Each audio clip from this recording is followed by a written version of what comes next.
আজকে 8টি মামলায় যাত্রাবাড়ির 5টা এবং মোহাম্মদপুর রমনা নিউ মার্কেট এই 8টি থানার 8টি মামলায় আজকে বিজ্ঞ আদালতে ফ্যাসিস্ট হাসিনা সরকারের সাবেক অবৈধ তার ফ্যাসিস্টের সহযোগী অবৈধ মন্ত্রী হাসানুল হক ইনু, দীপু মনি, রাশেদ খান মেনন, সালমান এফ রহমান, জুনাইদ আহমেদ পলক এবং আনিসুল হক এবং শামসুল হক টুকু এবং চৌধুরী আবদুল্লাহ আল মামুন, তাদেরকে এই মামলাগুলিতে আজকে গ্রেপ্তার দেখানোর জন্য তদন্ত কর্মকর্তা, এই প্রত্যেকটি মামলাই হত্যা মামলা, এই মামলাগুলোতে তদন্তকারী কর্মকর্তা তাদেরকে গ্রেপ্তার দেখানোর জন্য নিবেদন করেন।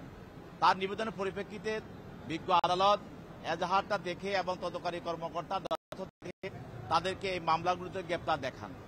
পরবর্তীতে তদন্তকারী কর্মকর্তা নিউ মার্কেট থানা মামলা নম্বর 5 আর 24-এ এটি একটি বিস্ফোরক এবং হত্যা চেষ্টার মামলা। এই মামলায় জুনাইদ আহমেদ পলক তাকে 10 দিনের রিমান্ডের প্রার্থনা করা হয়। সেই মামলায় বিজ্ঞ আদালত 5 দিনের রিমান্ড মঞ্জুর করেন। আরেকটি মামলা যাত্রাবাড়ির 49/9/24, এটাও একটি হত্যা মামলা। এই মামলায় তদন্তকারী কর্মকর্তা হাসানুল হক ইনু, জুনাইদ আহমেদ পলক, দীপু মনি এবং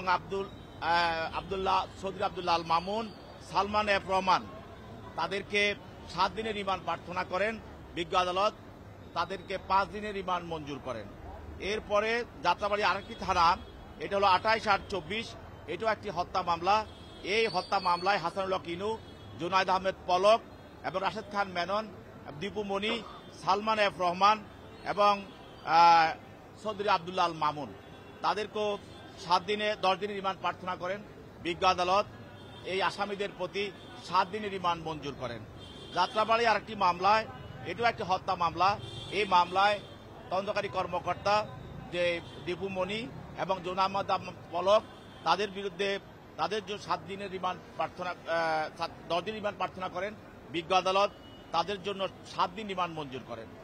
আরেকটি মামলা, এটা হলো যাত্রাবাড়ি 3/8/24, এটাও একটি হত্যা মামলা।